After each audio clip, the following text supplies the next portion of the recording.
ડભોઈ નગરની મધ્યમાં આવેલ ઐતિહાસિક ટાવરની હાલત જર્જરિત બની જતા સ્થાનિક રહીશોએ તંત્રની સામે ફિટકારની લાગણી વરસાવી છે।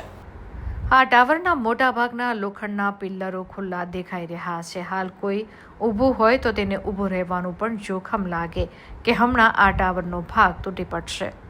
ટાવરની પેરાફીટ પણ તૂટી ગયેલી અને લોખંડના સળિયા પણ બહાર દેખાઈ રહ્યા છે। પિલ્લરો વચ્ચે લોખંડની પાટો પણ દેખાઈ રહી છે। અહીંયા રોજે વાહનોની તેમજ પગપાળા અવરજવર થઈ રહી છે। એટલું જ નહીં, ટાવરની આસપાસના વિસ્તારમાં મોટી ઘટના સર્જાય તેવી સ્થાનિકો દ્વારા ભીતિ સેવાઈ રહી છે।